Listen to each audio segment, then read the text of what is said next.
stealing clients. So I took his business, his clients, and his reputation. Let me preface this by saying that I never planned revenge. I'm not the type to go scorched earth.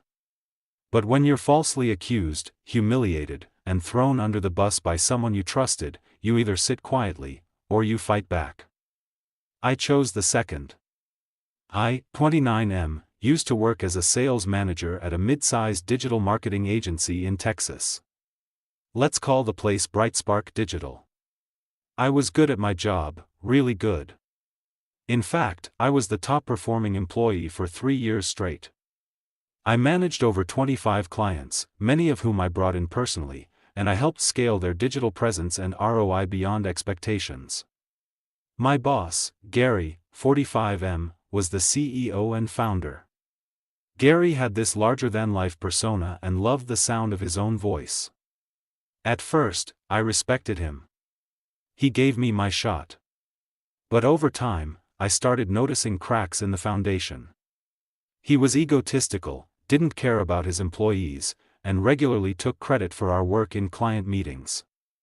Still, I kept my head down, hit my targets, and even trained junior staff without extra pay. Until one day, everything changed. About 7 months ago, I started noticing that Gary was acting weird around me, short, irritable, passive-aggressive comments in meetings. I brushed it off, thinking maybe he was stressed. Then a few of my clients started getting odd emails asking if they were happy with my services or if they'd prefer to be reassigned to someone more experienced. One of my clients, let's call her Dana, forwarded the email to me and asked if I was leaving. I had no idea what she was talking about. I confronted Gary, and he played dumb, acting like he just wanted to test client loyalty. 3 weeks later, on a random Tuesday. Part 2. 3 weeks later, on a random Tuesday, HR called me into the office.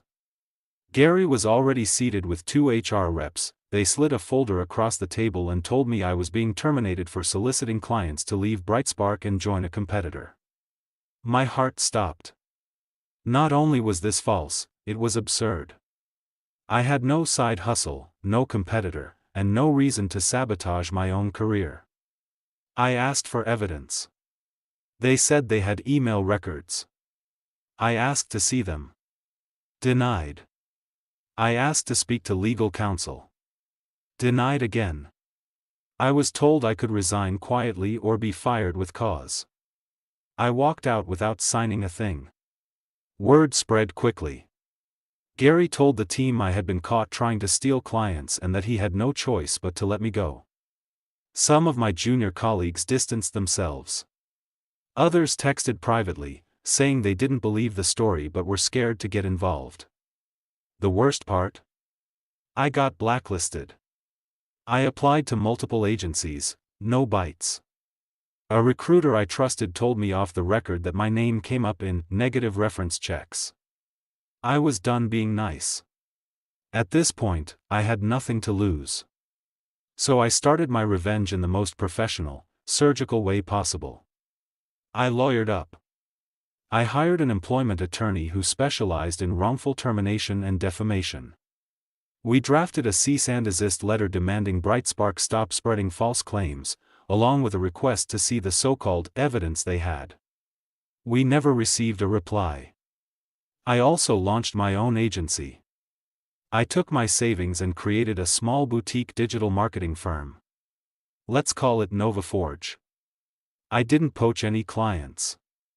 I didn't even reach out. I simply posted on LinkedIn saying I was starting a new chapter and accepting new business. That was it.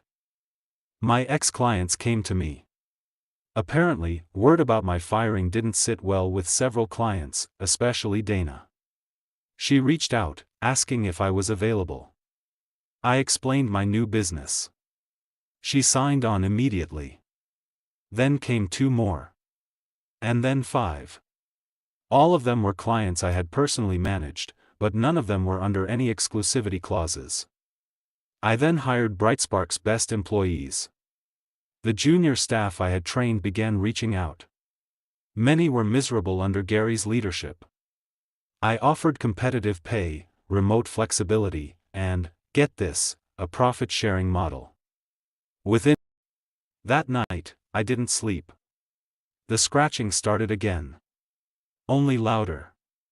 It wasn't from the pantry door anymore. It was coming through the walls. Through the pipes. Through the floorboards under our bed. My wife came back the next day. She noticed the change immediately. "You look pale," she said. "What's going on?" I didn't want to tell her. But the scratches started right in front of her. She heard it. She heard it too. And then she said something that chilled me to my core. "I had a dream last night," she whispered. "There was something at the bottom of the stairs. Behind a door. It called my name." I hadn't told her about the second door. That night, we slept with the lights on. Or tried to. At exactly 3:07 a.m., we both sat upright at the same time. Not because of a noise. Because of a feeling. Like something had entered the room. We didn't say anything. We just stared at the pantry. And then, from behind it, came a voice.